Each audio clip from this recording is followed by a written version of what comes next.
Sorria, você está sendo filmado. A frase que aparece em muitos estabelecimentos comerciais mostra uma realidade.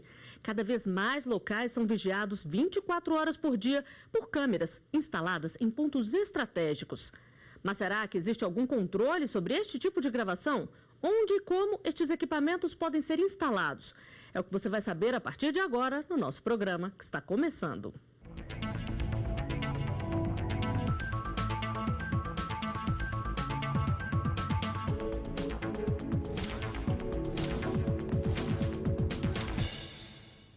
No artigo 5º de hoje, vamos falar sobre o uso de imagens gravadas por câmeras de segurança. De acordo com a Constituição Federal, são invioláveis a intimidade, a vida privada, a honra e a imagem das pessoas, assegurado o direito à indenização pelo dano material ou moral decorrente de sua violação. A Constituição também determina que são inadmissíveis no processo as provas obtidas por meios ilícitos. Até onde vai o nosso direito à privacidade? Quando é necessário abrir mão desta garantia em prol da coletividade? É sobre isso que eu converso agora com o procurador do Estado de São Paulo, Tiago Luiz Sombra, que também é professor de Direito Civil da Universidade de Brasília, e com o promotor de Justiça, Flávio Milhomem, que é professor de Direito Penal e Processo Penal. Obrigada por aceitarem nosso convite. Doutor Tiago, a proteção à privacidade do indivíduo é uma das grandes conquistas da nossa Constituição. Mas, em alguns casos, esse direito tem que ceder lugar à segurança coletiva, não é mesmo? É o caso das imagens de câmeras de segurança. Apesar da gente tratar a intimidade e a vida privada como direitos fundamentais, não são valores ali, digamos, absolutos, não são direitos que possam ser protegidos de forma absoluta em qualquer circunstância. Então, em algumas situações muito específicas, eventualmente a privacidade ela acaba sendo mais ou menos protegida ou harmonizada com outros valores, no caso, por exemplo, de interesse público, quando houver especificamente alguma razão pública relevante ou for relevante, por exemplo, para o acesso à justiça ou coisa do gênero, é possível que eventualmente algum dado ou alguma imagem seja divulgada. Doutor Flávio, existe alguma legislação específica que trata das câmeras de segurança? Antes de mais nada, eu queria falar que essa questão do artigo 5º, que trata de direitos fundamentais, tem muito a ver com a proteção do direito à intimidade, porque a gente não pode se esquecer que, além dos princípios materiais constantes do artigo 5º da Constituição, nós temos outros tantos que não necessariamente estão expressos, mas são igualmente considerados constitucionais. Um deles é o princípio da proporcionalidade. E sempre que a gente fala em restrição de um determinado direito, essa restrição ela é possível sempre que se vise a resguardar um direito maior. O doutor Tiago iniciou essa questão e, justamente com base nessa necessidade de proteção de um direito maior, levando em consideração o direito à intimidade ou o direito à privacidade, é que o nosso legislador já prevê expressamente, tanto na Lei de Organização Criminosa, como mesmo no Código de Trânsito Brasileiro, numa alteração bastante recente, a possibilidade da utilização de captação de ondas óticas, ou seja, imagens, sinais audiovisuais, como prova no processo penal. Então, é a própria legislação que, por exemplo, no caso do motorista embriagado, o operador do direito pode provar que aquela pessoa que fora pega, por exemplo, numa blitz do Detran ou da polícia rodoviária, que ela estava embriagada efetivamente, e essa embriaguez pode ser provada por meio da gravação que se fez naquele momento com celular ou com outro aparelho. No que diz respeito à Lei de Organizações Criminosas, que é a Lei número 12.850 de 2013, que muita gente conhece por conta da colaboração premiada, que vem sendo discutida, a captação ambiental de som e de imagem é um dos instrumentos que o Estado tem no combate a essas organizações criminosas. Bom, e para muita gente, investir em segurança não é mais um luxo, mas sim uma necessidade. As câmeras de vigilância são usadas na tentativa de inibir a ação de criminosos. Além de gravar imagens, elas possibilitam que os proprietários fiquem de olho no imóvel, mesmo de longe. E quando um crime acontece, acabam ajudando nas investigações. Elas estão por toda parte, basta olhar para cima para perceber que estamos sendo filmados nas ruas, comércios, prédios e até no interior das casas. Mas se por um lado tantas câmeras espalhadas ao nosso redor dão uma sensação de perda da privacidade, por outro ajudam em questões de segurança. É uma forma de agilizar um pouco, para pegar os bandidos. É uma prova, As imagens gravadas pelas câmeras de segurança podem mesmo servir de prova e ajudar a solucionar crimes. Com a tecnologia cada vez mais avançada, é possível isolar imagens, aproximar rostos e descobrir quem esteve envolvido na ação. E não são raros os casos em que a polícia requisita as imagens e chega ao responsável graças às câmeras de segurança.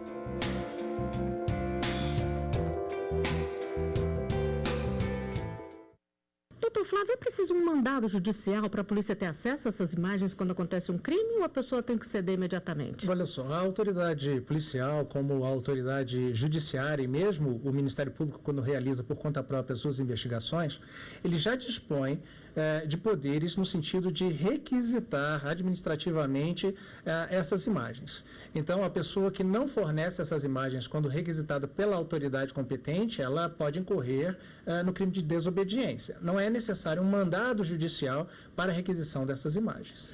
Doutor Tiago, existe diferença dada no tratamento das imagens que são feitas dentro de um estabelecimento comercial ou na rua, por exemplo?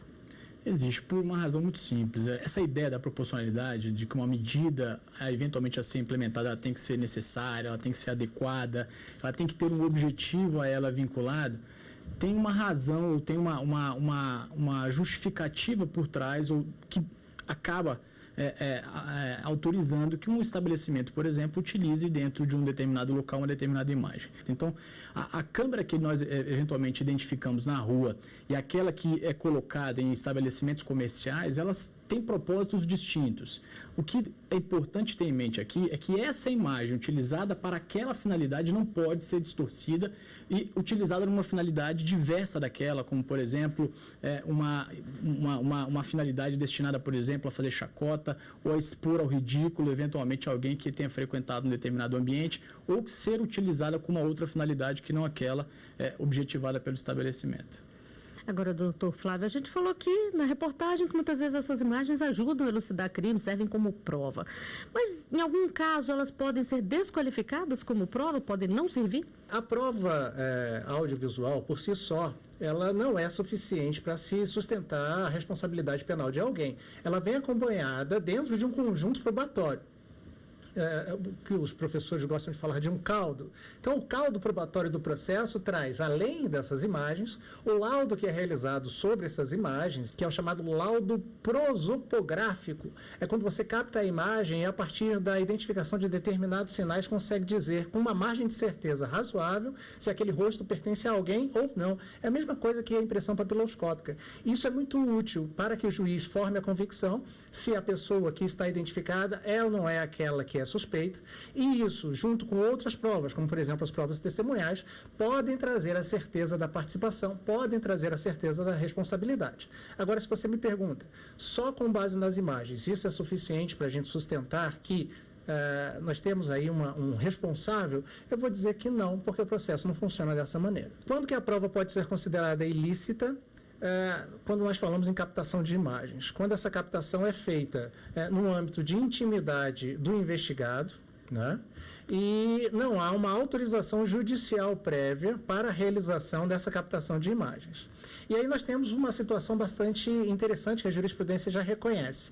A gente ordinariamente vê nos jornais, na televisão, a gravação de sons, de conversas telefônicas, mas também a gravação de imagens, onde hoje o Supremo Tribunal Federal já reconhece que trata-se de prova lícita a captação de som e imagens por um dos interlocutores. Então não existe qualquer problema em relação a isso. Também não existe qualquer problema no tocante à utilização de imagens captadas por câmeras que estão no dia a dia, nas ruas, nas avenidas, ou, por exemplo, câmeras de segurança de agências bancárias que podem ser utilizadas também como prova no processo. Então, o único óbice, o único obstáculo que nós teríamos à utilização dessas imagens seria por meio da violação da intimidade, sem a necessária autorização judicial prévia. E o acesso às imagens gravadas por câmeras de segurança é restrito? Esta é a dúvida de um telespectador. Vamos ver. Qualquer cidadão pode ter acesso à imagem das câmeras de segurança ou precisa de autorização da justiça para isso? Doutor Tiago, a gente já falou aqui como funciona quando é a polícia que quer essas imagens. Mas, por exemplo, se o meu carro sofreu uma batida ali no estacionamento e eu preciso dessas imagens, eu posso ter acesso a elas? Se for uma imagem pública, eventualmente uma captação de uma imagem em um determinado local Se for justificado, se houver uma razão específica, o requerimento é possível, mas a autoridade pública não é obrigada a fornecer. Agora, se é uma câmera, por exemplo, colocada dentro de um ambiente fechado, por exemplo, um prédio, uma garagem, algum edifício dessa natureza, aquela câmera ela está ali por uma razão específica, que é vinculada à segurança. Nessas situações, é muito comum, por exemplo, que o administrador ou o síndico também recuse um fornecimento sob pena de expor ao constrangimento a alguém. Então, veja, eu diria a você que sim e não há uma disciplina muito específica ou uma determinação. Aqui, o que vai acabar sendo preponderante é o tipo de vinculação, a função que ela desempenha num determinado local. Então, vejam, fatos alheios à segurança, como, por exemplo, em câmeras públicas ou estacionamentos, talvez não. Vou dar um exemplo para você. Existem câmeras em determinados estacionamentos que são utilizadas para conferir pagamento. Se o carro já efetuou o pagamento anterior e pela placa rastrear e autorizar a saída. Ou, por exemplo, em pedágios em rodovias, em que as câmeras também são utilizadas para identificar as placas do carro que eventualmente já tem aquele sistema pré-pago, coisas do tipo. Nessas situações, eventualmente, uma determinada empresa que tem o domínio daquelas imagens, ela não é obrigada a fornecer o acesso a ela a um terceiro que não faça parte dessa relação. Bom, nós temos mais uma pergunta feita nas ruas para ser respondida pelos nossos convidados. Vamos ver. Por quanto tempo as imagens gravadas por câmeras de segurança têm que ficar guardadas? Doutor Flávio, existe essa determinação de um prazo mínimo? Eu não tenho conhecimento de uma regulamentação de manutenção no arquivo dessas imagens. Então, eventualmente, no caso da captação de imagem, por exemplo, por um condomínio que envolva a prática de um furto em estacionamento, se porventura o síndico no dia seguinte entender que a hipótese é de apagar aquele arquivo, isso não ensejará qualquer tipo de responsabilidade a esse administrador.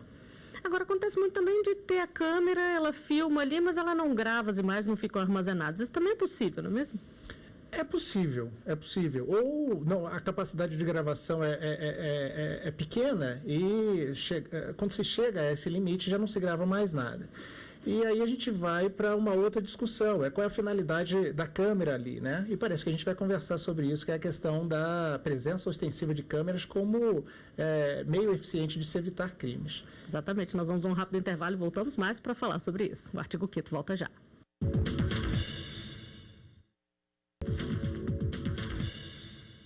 Estamos de volta com o artigo 5º. Hoje o tema da nossa conversa é o uso de imagens gravadas por câmeras de segurança. Aqui no estúdio eu recebo o promotor de justiça Flávio Milhomem, que é professor de Direito Penal, e o procurador do Estado de São Paulo, Tiago Luiz Sombra, que também é professor de Direito Civil da Universidade de Brasília. E nós temos mais uma pergunta feita nas ruas para ser respondida pelos nossos convidados. Vamos ver. Todos os locais são obrigados a ter câmera de segurança ou isso é sempre uma opção? Doutor Tiago, existe essa determinação? Não, uma faculdade. Alguns locais específicos de grandes aglomerações, como por exemplo estádios de futebol, se não me falha a memória, o Estatuto do Torcedor, por exemplo, dispõe que deva ser regulamentada a presença identificada para o efeito de controle. Mas obrigatório não, isso é muito mais uma faculdade do gestor público de eventualmente ter controle de segurança ou para controle de acesso ou dimensão de público de um determinado local. Doutor Flávio, existe algum local onde é proibido ter câmera de segurança? A proibição que eu vejo é a proibição que justamente bate de frente em relação à proteção absoluta da intimidade. Por exemplo, uma câmera de segurança dentro de um banheiro. Aí nós estamos diante de uma necessidade absoluta de proteção de intimidade e, portanto, não se admitiria a instalação de um dispositivo de segurança de captação de imagens. No que diz respeito a logradouros públicos, vias, avenidas, locais de grande trânsito de pessoas, como rodoviárias, aeroportos, etc., a utilização das câmeras de segurança, elas são um instrumento bastante útil para os órgãos de segurança pública. E quando a gente fala em captação de imagens por órgãos de segurança pública, a gente tem que lembrar também que eles têm olhos no céu, né? Os helicópteros hoje também todos, do Detran, Polícia Militar, Bombeiros, dispõem também de um sistema super avançado de captação de imagens, inclusive infravermelho, que podem ser muito bem utilizados para elucidação de crimes e também como prova no processo penal. Mas aí em casos específicos, eles não podem simplesmente usar uma imagem minha no interior da minha casa ali, no meu quintal, por exemplo? Não, o contexto é um contexto de violação à lei, não de violação ao direito de intimidade. Agora, doutor Tiago, o doutor Flávio falou aqui dos helicópteros da polícia. Hoje a gente vê também muitos drones sobrevoando as áreas. Existe já um controle sobre as imagens que estão sendo gravadas por esses equipamentos? A ANAC e o Ministério da Defesa trabalham num ato normativo que trate desse assunto. Foram realizadas já 2 audiências públicas. Os drones têm sido utilizados especificamente para o uso da agricultura, realização de fotografias panorâmicas e até por lazer mesmo. Mas não há uma regulamentação. Nós não temos hoje nada que disponha que um sujeito operando um drone ou a título de lazer ou coisa do gênero, se eventualmente fotografar alguém, qual a destinação que ele pode dar àquela fotografia ou àquele filme que é feito. Então, vejam, é um grande desafio, não só em termos de segurança. A polícia logo vai passar a utilizar drones também, até por uma questão de monitoramento. Se não me engano, nas Olimpíadas já há uma disposição de que isso vá ser feito por parte da Polícia Federal. Então, veja, é importante que isso seja um assunto que venha a ser regulamentado o quanto antes por conta de uma série de fatores que envolvem os drones. Essas imagens não podem ser destinadas para qualquer finalidade. O sujeito não pode chegar num quintal de uma casa e começar dali a monitorar ou realizar vídeos ou tirar fotografias. Agora, já aconteceu, doutor Flávio, um rapaz que estava filmando da janela do prédio dele e viu a vizinha maltratando um cachorrinho e virou prova isso. Nesse caso, como aconteceu um crime e era uma área aberta ali, tudo bem usar essas provas? Em princípio, sim. Em princípio, não há que se falar em ilicitude, uma vez que não houve a invasão do domicílio, se tratava de uma área aberta, quintal da casa, né? Agora, a utilização de uma teleobjetiva, por exemplo, a captação de imagem no interior da residência de alguém, em princípio, isso caracterizaria a utilização dessa prova como uma prova ilícita. É verdade. Vamos conferir a última pergunta feita nas ruas para ser respondida aqui no estúdio. Quando a câmera está em local particular, as pessoas têm que ser avisadas de que está sendo filmada? Doutor Flávio, é necessário ter esse tipo de aviso? Eu acho que o aviso ele funciona mais como uma advertência para que a pessoa se adeque ao comportamento que dela se espera. Então, é uma espécie de freio a instintos que não convêm ou que não condizem com a situação socialmente adequada. Então, por exemplo, você está sendo filmado, já é o suficiente para impedir que alguém que tenha uma intenção de desrespeitar o alheio, subtraindo alguma coisa, já não o faça. Então, eu acho que tem mais uma função pedagógica do que propriamente uma necessidade de identificação regulamentada. Então, não existe essa determinação. Por exemplo, a pessoa foi pega ali furtando dentro de uma loja, ela não pode usar, que não estava avisado de câmera, nada. Bom, aí nós temos uma outra questão que é bastante interessante, que é a discussão acerca do crime impossível, e a jurisprudência, os tribunais já vêm se debruçando a respeito dessa questão. A legislação prevê 2 impossibilidades de punição da tentativa. Um é quando o objeto é impróprio para apropriação e o outro quando o meio é absolutamente ineficaz. Então, a gente poderia falar na utilização da câmera, e os advogados muitas vezes usam como tese defensiva, para tornar certa que aquele objeto que fora subtraído nunca poderia ser subtraído porque o cidadão estava sendo vigiado o tempo todo, né? E a jurisprudência já reconhece que essa impropriedade de apropriação ela não é absoluta, ela é relativa. Mesmo com a presença de câmeras, ainda há a possibilidade de subtração da coisa alheia e se corre o risco, esse risco deve ser interpretado como um crime tentado, por exemplo, o furto tentado. Então, ainda que a defesa alegue num processo criminal que o seu cliente, que subtraiu a coisa do interior de um hipermercado, por exemplo, não foi avisado que estava sendo monitorado por câmeras de segurança, isso não é fator obstativo da sua eventual condenação. Agora, doutor Tiago, muitas empresas usam a câmera não com medo de assaltos, mas também para vigiar os próprios funcionários. Nesse caso, tem que ter o aviso, ou a empresa pode usar a imagem ali para ver que o funcionário não cumpriu o horário ou se desviou da função, por exemplo? Eventualmente tem sido utilizado. Qual é a grande questão? A Justiça do Trabalho tem enfrentado esse como um dilema, por uma razão muito simples, porque eventualmente não consta do próprio contrato de trabalho, eventualmente expõe os trabalhadores a uma situação de ridículo. Em que sentido? O sujeito ele passa a ser monitorado o dia inteiro. É muito diferente uma câmera em cima de um caixa de uma padaria ou uma câmera em cima de um caixa de um banco, daquela de um ambiente coletivo onde a câmera é meramente ambiente. Vejam, os casos de câmera ambiente, no hotel, por exemplo, que tem uma câmera disposta num corredor, ela tem uma finalidade. O desvio dessas câmeras com forma de controle de ponto ou coisas do gênero não é o objetivo dela.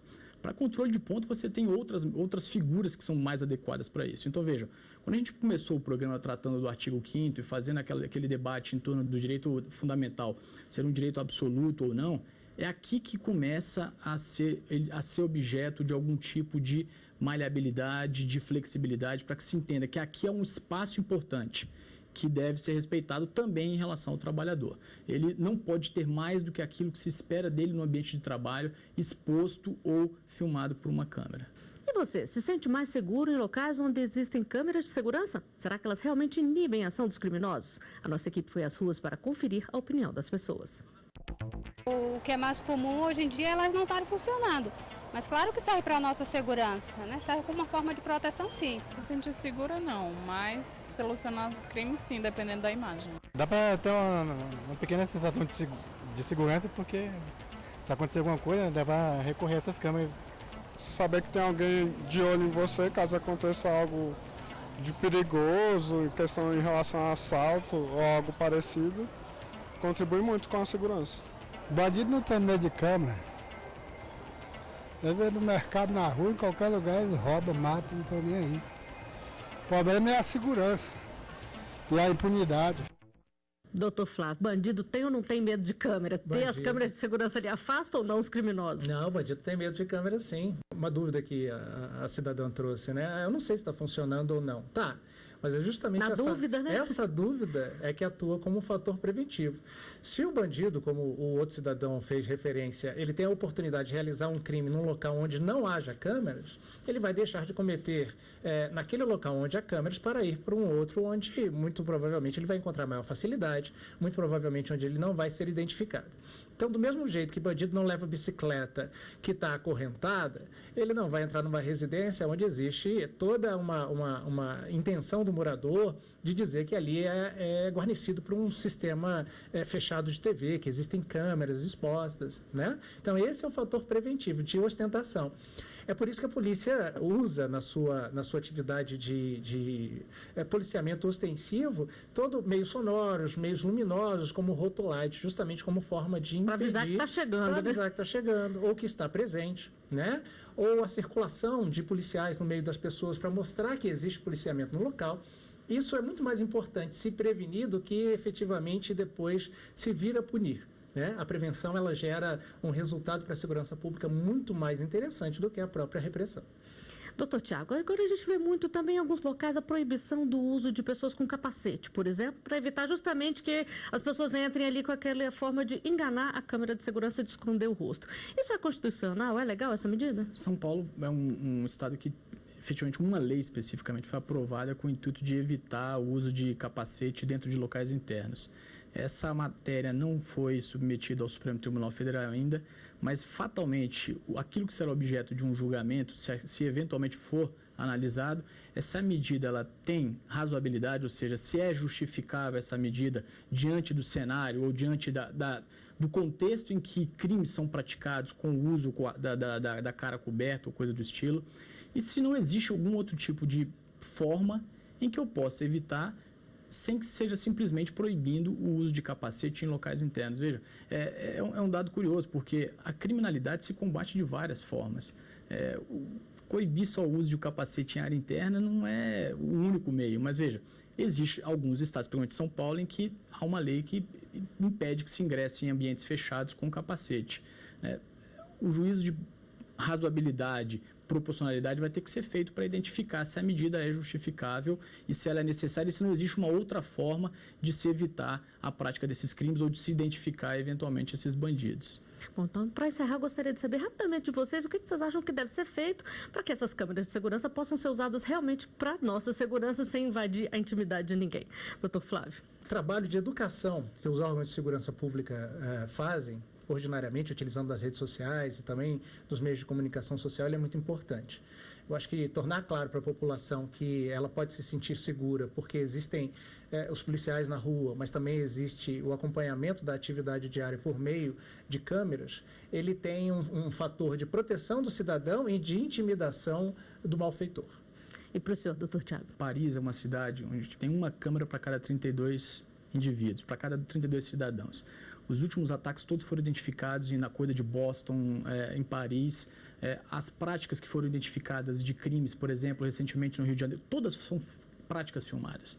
É difícil você ver uma situação em que a imagem é utilizada de uma forma distorcida ou em que o poder público se valha dela como uma forma de causar algum tipo de violação ao direito do cidadão. Ela tem sido muito mais utilizada como uma política pública de segurança e é fundamental que exista algum tipo de controle e de estrita vinculação a essa prática. Se isso for feito, se eventualmente nesse anteprojeto de proteção de dados da privacidade for mantido esse norte, eu acredito que a população tem plenas condições de ficar tranquila e ter o seu direito à privacidade preservado.